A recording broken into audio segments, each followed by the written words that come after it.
So I know I haven't done a video in a little while. I've actually been working on a project to help some mental health charities in the area that I'm working.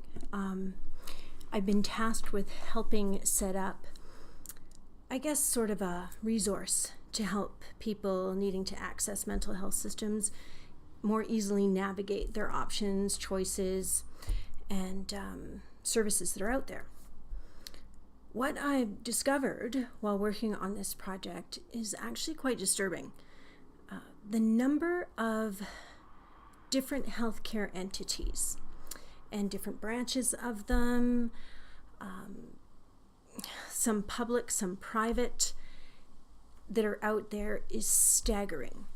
And what I've also discovered about them is that there's no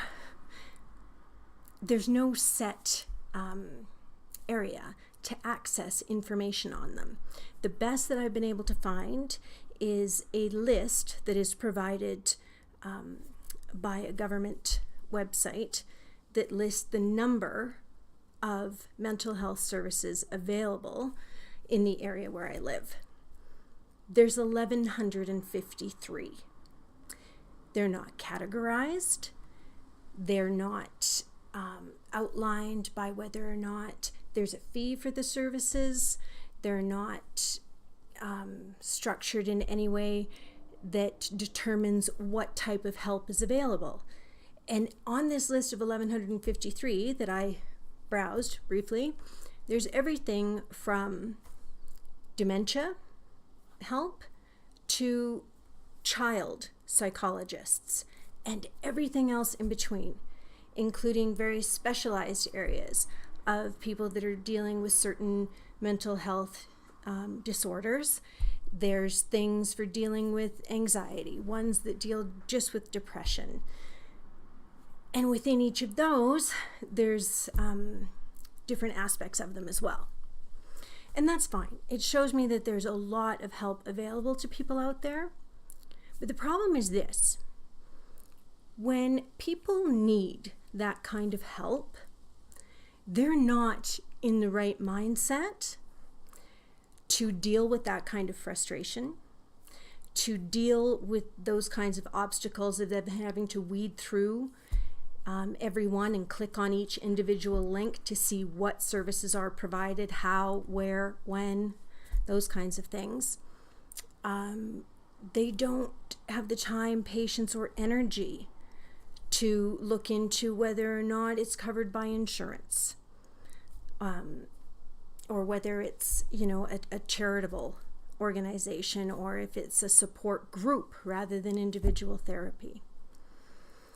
And that's actually why I was brought in, is to help them organize all that so that the people that are struggling and, as I said, are not in the right frame of mind to navigate that kind of stuff and figure it out for themselves and become more frustrated by that aspect of just trying to find help.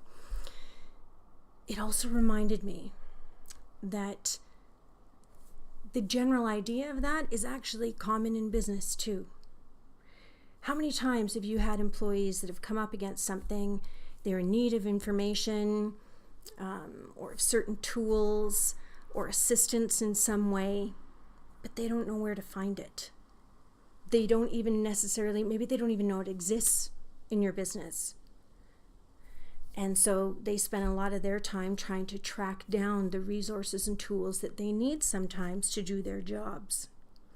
So I just thought I would use the example of what I'm going through right now as it applies to businesses, and just ask you, as just a friendly reminder, to check in and make sure that all of your employees are aware of all of the tools and resources that are within your business, or if you have connections outside of the business that you're able to use, that everybody knows how to access them, so that the day doesn't become hampered by researching and frustration, and they can simply go and get what they need and get on with their day. And I hope you're having a good one. Talk soon.